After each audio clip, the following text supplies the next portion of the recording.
नमस्कार दोस्तों, आज मैं विक्रम वेदा मूवी को एक्सप्लेन करने जा रहा हूँ। उससे पहले आप सभी से रिक्वेस्ट है कि चैनल को सब्सक्राइब करके हमारे साथ जुड़िए और जिन्होंने भी पहले से सब्सक्राइब किया है उनका बहुत बहुत शुक्रिया। अब कहानी के शुरुआत में ही हमें विक्रम और बेताल की कहानी बताई जाती है, जहाँ पर राजा विक्रमादित्य ने अपने राज्य को अकाल से बचाने के लिए बेताल नाम के पिशाच को पकड़ने जंगल गए थे, जो कि उनके यहाँ के आचार्य ने उन्हें बताया था। आचार्य ने कहा था कि जब विक्रमादित्य बेताल को उसे सौंप देंगे तो वो उसे भस्म करके राज्य को फिर से खुशहाल बना देंगे। लेकिन बेताल बहुत खतरनाक है, उसकी बातें कभी मत सुनना, क्योंकि बेताल कहानी सुनाकर तुम्हें उसमें उलझा देगा। जब विक्रमादित्य कई सफर और कई पिशाचों को मारते हुए बेताल तक पहुंचते हैं, तब बेताल खुद विक्रमादित्य के पीठ में बैठकर उन्हें अपनी कहानी में उलझा देता है और विक्रमादित्य बेताल की कहानी में ही उलझ कर रह जाते हैं। अब कहानी प्रेजेंट में आती है, जहाँ पर हम एसएसपी विक्रम को देखते हैं। वो एक ईमानदार पुलिस वाला है जिसे अच्छाई और बुराई की समझ है। वही विक्रम के टीम मेंबर अब्बास को खबर मिलती है कि शहर का खूंखार गैंगस्टर वेदा के लोग एक कमरे में छिपे हैं। पप्पू नाम के एक आदमी ने यह टिप दी होती है। तब विक्रम अपनी टीम के साथ आकर शूटर मुन्नी के साथ कुछ और लोगों को मार देता है। आखिर में उसे पता चलता है कि उस गैंग में एक बेकसूर आदमी था जो अनजाने में ही मर चुका है। तब विक्रम टीम मेंबर के साथ मिलकर क्राइम सीन को बड़े ही अलग ढंग से रिपोर्ट में दर्ज करता है। जैसे कि टिप मिलने पर वो टीम के साथ यहाँ पहुंचा,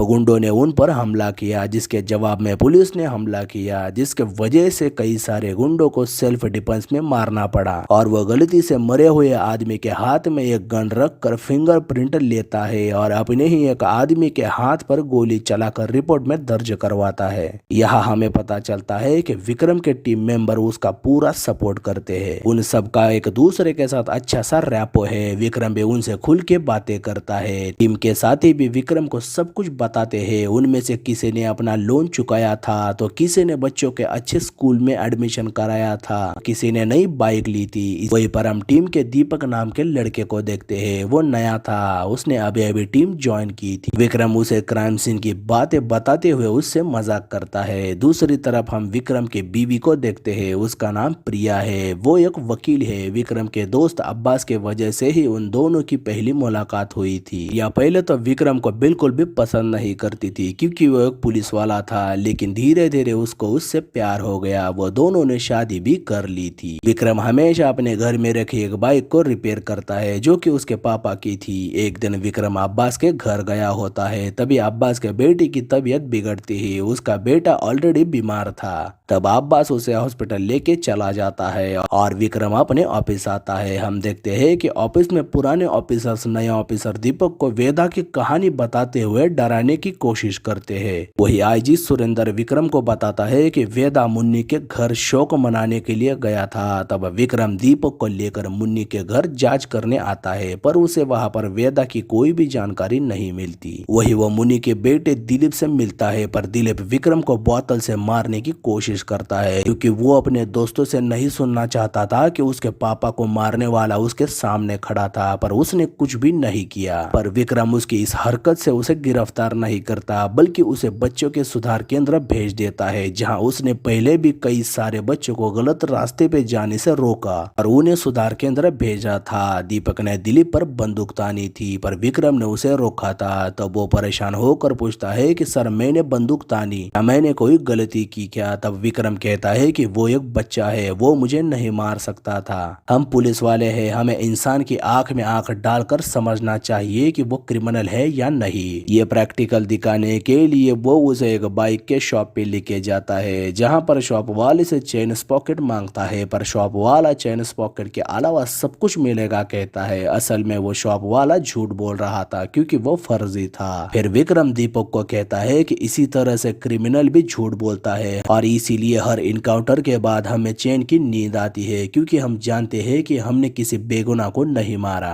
अब दीपक इस सिचुएशन से कुछ न कुछ सीख लेता है। अब आगे हम कमिश्नर को देखते हैं। वो विक्रम के इनकाउंटर और उसके काम करने के तरीके से नाराज होता है और उसे डांटने लगते हैं, पर अब्बास इनकाउंटर की जिम्मेदारी खुद लेता है और कहता है कि ये केस को वो लीड कर रहा था। तब कमिश्नर विक्रम पर कोई एक्शन नहीं लेते। अब रात का विक्रम सुरेंद्र के घर में शराब पीते बैठता है। सुरेंद्र का घर एक पुरानी हवेली है, जो कि आज एक खंडर खंडर बन चुका है क्योंकि उन्होंने उसकी मरम्मत नहीं की थी। इस बात से वो निराश भी होते हैं। उनके जाने के बाद अब्बास विक्रम को इमोशनल होके बताता है कि उसे इनकाउंटर करने से डर लगता है क्योंकि उसकी गलती कहीं उसके बेटे को ना चुकानी पड़े। विक्रम उसे समझाता है कि क्रिमिनल को मारने के लिए कीचड़ में उतरना ही पड़ता है। यहाँ पर हम देख पाते हैं कि अब्बास खुद के काम से खुश नहीं है। अब अगले दिन विक्रम को वेदा एक बिल्डिंग में छिपा है ये खबर मिलती है। तब वो पूरा प्लान करके उसे पकड़ने जाने लगता है, पर वेदा खुद बड़े स्टाइल से पुलिस स्टेशन आके अपने आप को सरेंडर करता है। वेदा को देखकर विक्रम और सारे ऑफिसर्स के तो होश ही उड़ जाते हैं।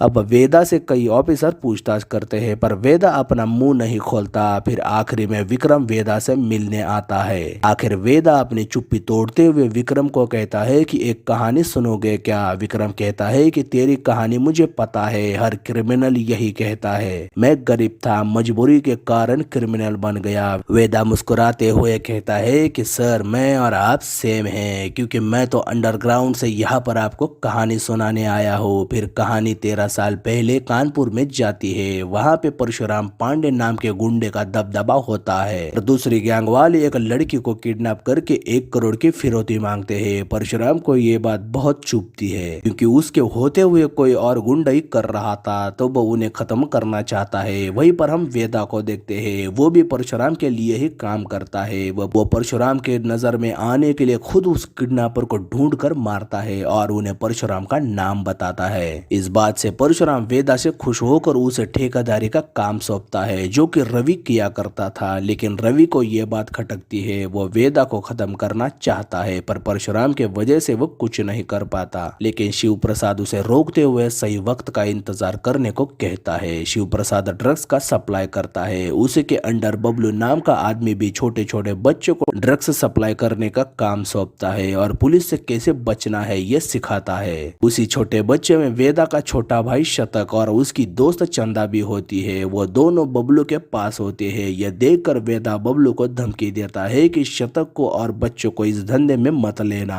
वरना उससे बुरा कोई नहीं होगा, और शतक को लेके घर चला जाता है और उसे प्यार से समझाता है कि उसे पढ़ाई करनी चाहिए, इस तरह के काम नहीं। अब शतक उसे वादा करता है कि वो पढ़ाई करेगा और फालतू लोगों से दूर रहेगा। फिर वेदा अपने काम से लखनऊ के लिए जाता है। एक दिन पुलिस छापा मारने आती है, तब बबलू अपने पास के ड्रग्स शतक को जबरदस्ती से रखने को बोलता है पर शतक उसे इनकार करता है, पर बबलू उसे 100 रुपए दूंगा कहता है। अब चंदा पैसे के लिए वो बैग अपने पास रखती है। अब पुलिस बबलू को पकड़कर तलाशी लेती है पर उसके पास उसे कुछ भी नहीं मिलता। तभी पुलिस शतक और चंदा को भी पकड़ लेती है और चंदा के पास से वो बैग मिल जाता है। तब शतक पुलिस को सच्चाई बताता है कि बबलू ने ही उसे यह बैग दिया था और उसके अंदर क्या है उसे कुछ भी पता नहीं। तब पुलिस बबलू को बहुत मारती है और गिरफ्तार करके लेके जाती है। अब बबलू वापस आता है। तब बबलू के वजह से शिव प्रसाद का 50,000 का नुकसान हुआ था, तो वह बबलू पर बहुत नाराज होता है और शतक को मारने को बोलता है। बबलू गुस्सा होकर शतक के पास जाकर उसे गर्म तवे पर उसका हाथ रखकर उसके हाथ में सलाई घुसा देता है। आगे वेदा लखनऊ से वापस आता है, तब उसे बबलू का ये कांड पता चलता है। वो बहुत गुस्सा होकर बबलू को हथौड़े से मार देता है। अब प्रेजेंट में वेदा विक्रम से पूछता है कि आप किसका साथ देते सर, जिसने वेदा के भाई के हाथ में सलिया घुसा दिया या जिसने उसे ये करने को कहा था। अच्छे और बुरे में से चुनना आसान होता है पर वेदा की कहानी में तो दोनों ही बुरे हैं। तब विक्रम कहता है कि बबलू तो ट्रिगर है पर उसे दबाने वाला शिव प्रसाद था,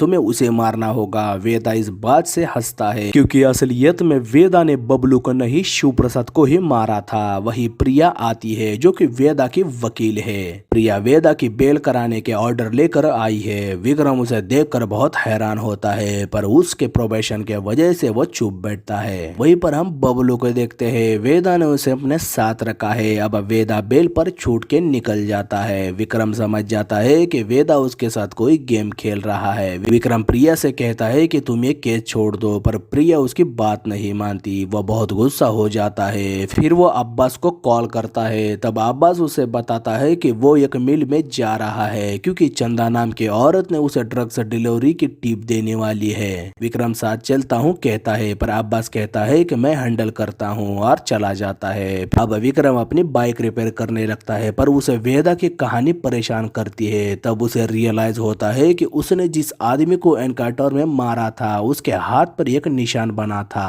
वो उस आदमी की फाइल देखता है। उसे पता चलता है कि वो मरा हुआ आदमी और कोई नहीं, वेदा का भाई शतक था। वेदा ने जानबूझकर सरेंडर किया था। अब वो अब्बास को मारने वाला है क्योंकि उसे लगता है कि शिवगढ़ ऑपरेशन का इंचार्ज अब्बास था, पर असलियत में तो विक्रम ये केस हैंडल कर रहा था। अब विक्रम अब्बास के गए हुए मिल में आ जाता है, पर वहां पर उसे अब्बास की लाश मिल जाती है। अपने दोस्त को खोने से विक्रम बहुत दुखी हो जाता है। विक्रम अब्बास के बीवी को भी ये खबर बताता है। तब वो भी बहुत दर्द के मारे रोने लगती है। अब इन्वेस्टिगेशन से पता चलता है कि जिस चंदा ने अब्बास को मिल में बुलाया था उसी के वजह से अब्बास को गोली लगी है और ये केस भी CBCID को सौंपा गया है। पर विक्रम जानता था कि वेदा ने अब्बास को मारा है। तब वो चुप नहीं बैठता और प्रिया का फोन टैप करता है, जिसके वजह से उसे वेदा की इंफॉर्मेशन मिलती है। एक दिन प्रिया वेदा के पास उसके डॉक्यूमेंट पर सिग्नेचर लेने जाती है, पर विक्रम उसका पीछा करता है। पर अचानक प्रिया का फोन स्विच ऑफ होता है और वो गायब हो जाती है और विक्रम को उसका लोकेशन नहीं मिलता।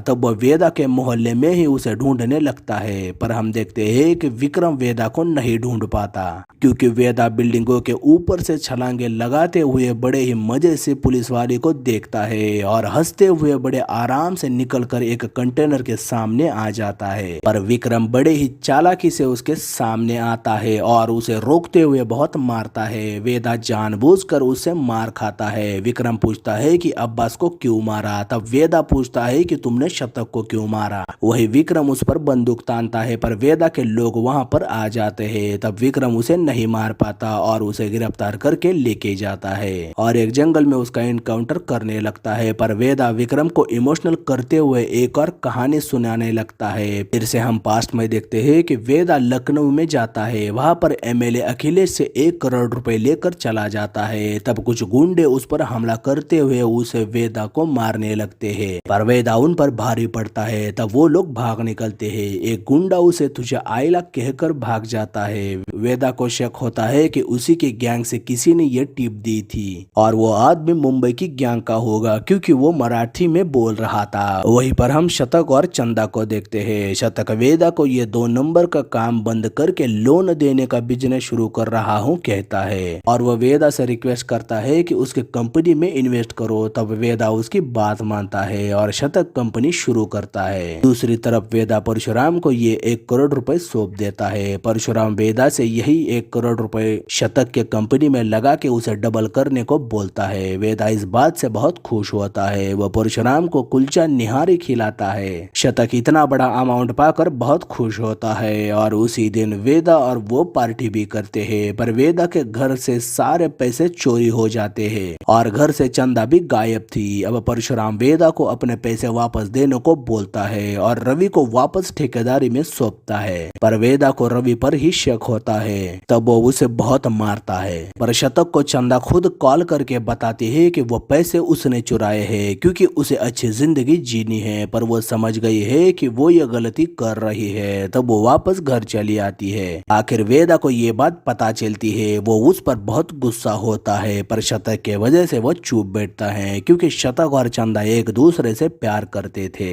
पर परशुराम वेदा को चंदा को मारने को बोलता है क्योंकि वो नहीं चाहता कि एक लड़की के वजह से वेदा उससे गद्दारी करे। अगर एक लड़की चोरी कर सकती है तो परशुराम को कोई दूसरा भी ठग सकता है। अब प्रेजेंट में हम फिर से देखते हैं कि वेदा विक्रम से फिर से उलझन में डालते हुए पूछता है कि आप किसको मारोगे सर, अपने खून के रिश्ते को या फिर जिसने आपको काम दिया उस परशुराम को, या उससे बगावत करोगे। विक्रम कहता है कि मैं होता तो मैं शतक का साथ देता क्योंकि वो निर्दोष है और इस बात से वेदा फिर से हंसने लगता है क्योंकि असलियत में वेदा ने चंदा और शतक को मुंबई भेजकर परशुराम और उसकी गैंग को खत्म कर दिया था। अब वेदा विक्रम को दबोच लेता है और उसे कहता है कि अगर अब्बास को किसने मारा है ये जानना है तो उससे पहले ये पता लगाओ कि शतक को क्यों मारा गया और वहां से वो निकल जाए। जाता है और प्रिया से मिलता है। अब विक्रम भी समझ जाता है कि उससे कुछ न कुछ गलती हो रही है, जिसके वजह से वेदा उससे निकल जा रहा है। फिर विक्रम अब्बास को टिप देने वाले पप्पू को ढूंढने उसके पास जाता है, पर उसे कोई ऑलरेडी मार देता है। वही विक्रम को एक गुंडे की मराठी में बोलते हुए आवाज सुनाई देती है, जो कि उसने लखनऊ में सुनी थी। तब विक्रम उसे मारता है, पर वह आदमी उस पर भारी पड़ते हुए विक्रम को मारने लगता है। वही खड़ा विक्रम उस आदमी पर गोली चला देता है और वो वहीं पे मर जाता है। आकर विक्रम की जान बच जाती है। अब रात को हम देखते हैं कि विक्रम बहुत परेशान होता है। तब वो प्रिया से वेदा कहाँ मिलेगा पूछता है। तब वो बताती है कि वेदा ने तुम्हें कुलचा निहारी मैसेज देने को बोला था। यह सुनकर विक्रम समझ जाता है कि वेदा कहाँ मिलेगा। तब वो सीधा वेदा के दोस्त के होटल आता है, जहाँ वो कुलचा निहारी खाने आता था। वही होटल वाला वेदा को कॉल करके विक्रम को देता है और विक्रम उसे बताता है कि शतक को मारने की टिप उसे बबलू ने ही दी थी। यह सुनकर वेदा हंस पड़ता है और बबलू की तरफ जाता है। यहाँ पर हमें पता चलता है कि वो मराठी बोलने वाला गुंडा वेदा को मार रहा था। उसी के जेब से विक्रम को एक होटल की चाबी मिली थी। जब विक्रम होटल गया तब उसे वहाँ बबलू का सिगरेट पैकेट मिला था और इसीलिए उसे पता चला कि वेदा की खबर मुंबई के गुंडों को बबलू ही देता था और ये सारा प्लान बबलू का ही है। फिर विक्रम सुरेंद्र को कॉल करके बताता है कि वो वेदा को पकड़ने मिल जा रहा है। यहाँ पर वेदा ने बबलू को मार दिया है। विक्रम यहाँ पर पहुंचते ही पूछता है कि अब्बास को क्यों मारा। वेदा एक और कहानी बताने लगता है। फिर से हम पास्ट में देखते हैं कि वेदा ने एमएलए अखिलेश को सबके सामने बीच से ही काट दिया था। फिर वेदा का दबदबा बढ़ चुका था। फिर वो शतक और चंदा को लेकर मुंबई छोड़ने आया है। यहाँ पर उसे AK-47 की बंदूकें भी मिली। उसने यहाँ पर भी कई गुंडों को मार के अपना दबदबा बढ़ाया, पर ये बात बबलू को बिल्कुल भी पसंद नहीं आई। तब उसने वेदा से बड़ा गैंगस्टर खड़ा किया, जो कि खुद पुलिस वाला अब्बास था। बबलू ने ही अब्बास को लखनऊ के गैंगस्टरों की टिप दी थी और यही प्लान करके उसने वेदा के सारे साथियों को अब्बास और विक्रम के एनकाउंटर में ही उन्हें मार दिया। लेकिन विक्रम को यह बात बिल्कुल भी मालूम नहीं थी कि अब्बास सब कुछ जानता है। पर अब्बास वेदा को नहीं मार पाया और अब्बास को बबलू पैसे भी देता था, जो कि अब्बास को अपने बेटे का इलाज करना था। विक्रम ईमानदार था, इसलिए अब्बास ने ये बात कभी उसे बताई नहीं। अब विक्रम हैरान होकर वेदा से पूछता है कि अगर अब्बास बबलू के लिए काम करता था तो वह बबलू ने उसे क्यों मारा। लेकिन वेदा उसे यह नहीं बताता कि अब्बास को किसने मारा। कहता है कि मुझे बस शतक को किसने मारा जानना था और वो मुझे आपसे पता चला। अब अब्बास की मौत की पहेली आप खुद ही सुलझाइए। और वहां से चला जाता है। अब वही सुरेंद्र अपनी टीम के साथ आता है और कहता है कि विक्रम तुम उस गैंगस्टर की कहानी में क्यों फंस रहे हो। रिपोर्ट में यही है कि चंदा ने अब्बास को गोली मारी। तब विक्रम बहुत सोचता है और उसे समझ आता है कि चंदा ने अब्बास को गोली नहीं मारी, क्योंकि उसे तो यहाँ टॉर्चर किया गया था और चंदा लेफ्टी थी, पर रिपोर्ट में उसके राइट हाथ में गन रखी गई थी। और उसे वेदा की बात याद आती है कि पुलिस वालों को इतना तनख्वाह नहीं मिलती जितने की उन्हें मिलनी चाहिए, क्योंकि उसकी टीम में तो कई महीनों से कई लोग अपना घर के प्रॉब्लम सॉल्व कर रहे थे। उसके लिए उन्हें बहुत सारे पैसे लग रहे थे और पुलिस की तनख्वाह से तो वो इतना सारा खर्चा नहीं कर सकते थे। आखिर उसे सच्चाई समझ आते है कि चंदा और अब्बास को सुरेंद्र और उसकी टीम ने मिलकर मारा है, क्योंकि बबलू के कहने पर ही सुरेंद्र और अब्बास पहले वेदा की गैंग को खत्म करने वाले थे, उसे भी खत्म करने वाले थे। पर अब्बास का जमीर जाग गया और उसने सुरेंद्र का विरोध किया और यहाँ वो चंदा को बचाने आया था, पर सुरेंद्र ने उन दोनों को ही मार दिया और सारे सबूतों को बदल दिया। आखिर सुरेंद्र भी अपनी सच्चाई मानता है और कहता है कि पुलिस वालों को इतनी तनख्वाह नहीं मिलती है कि वो अपने घर के सारे प्रॉब्लम सॉल्व कर सके, और इन गुंडों को मारकर हमने अच्छा ही काम किया है। तुम्हारे पापा को ही देख लो, इतने सालों की मेहनत करने के बाद भी पुलिस से उन्हें सिर्फ एक बाइक मिली और एक पथक। पर विक्रम उनकी एक भी बात नहीं मानता, उन पर बंदूक तानता है। पर वहाँ पर दीपक आ जाता है, वो भी सुरेंद्र के साथ ही था। वो विक्रम पर ही बंदूक तानता है। वही वेदा आकर विक्रम का साथ देता है। विक्रम उसे कहता है कि सबको जान से मत मारना। तब वेदा और विक्रम मिलकर सारे पुलिस वालों को मारकर अधमरा करते हैं, पर विक्रम सुरेंद्र को नहीं छोड़ता, उसे गोली मार ही देता है। अब आखिर में सिर्फ वेदा और विक्रम ही बच जाते हैं। वह दोनों ही एक दूसरे पर बंदूक तानते हैं, क्योंकि एक सच्चा पुलिस वाला है और दूसरा एक क्रिमिनल है, चाहे उसने उसकी मदद क्यों ना की हो। और इसी सस्पेंस के साथ ये कहानी यहीं पे खत्म होती है। तो ये था विक्रम वेदा मूवी का एक्सप्लेनेशन। ये मूवी भी तमिल मूवी की कॉपी है। पहले भी उसका नाम विक्रम वेदा था, जिसमें हमने विजय सेतुपति और आर माधवन को देखा था। विजय सेतुपति ने बेहद ही खूबसूरत काम किया है। उन दोनों की बेहतरीन एक्टिंग से विक्रम वेदा एक कल्ट फिल्म बन चुके हैं। उसका बीजीएम हमने कई बार सुना है, लेकिन इस वाली विक्रम वेदा में ऋतिक रोशन और सैफ अली खान ने अपना अपना काम बिल्कुल सही तरीके से निभाया है। अगर मेरी बात करूँ तो मुझे ओरिजिनल विक्रम वेदा मूवी काफी अच्छी लगी थी। ये वाली भी अच्छी है, लेकिन सिर्फ ऋतिक रोशन के वजह से। ज्यादातर ऋतिक रोशन ने अपने काम को बेहद खूबसूरत निभाया है। ऋतिक ने पूरे फिल्म में वेदा को जस्टिस दिया है, जो कि विजय ने काफी अच्छा काम किया था। अगर कंपैरिजन की बात करें तो आपको इन दोनों वेदा में से कौन सा वेदा और कौन सी मूवी अच्छी लगी है, यह हमें कमेंट द्वारा जरूर बताइए। और हमारा एक्सप्लेनेशन अच्छा लगे तो हमारे चैनल मूवीज एक्सप्लेन मोस्टली को लाइक, शेयर और सब्सक्राइब जरूर करें, और साथ वाली बेल प्रेस करें, जिससे आपको वीडियो की नोटिफिकेशन मिल जाए। और मैं मिलूंगा आपको अगले वीडियो में, तब तक के लिए गुड बाय।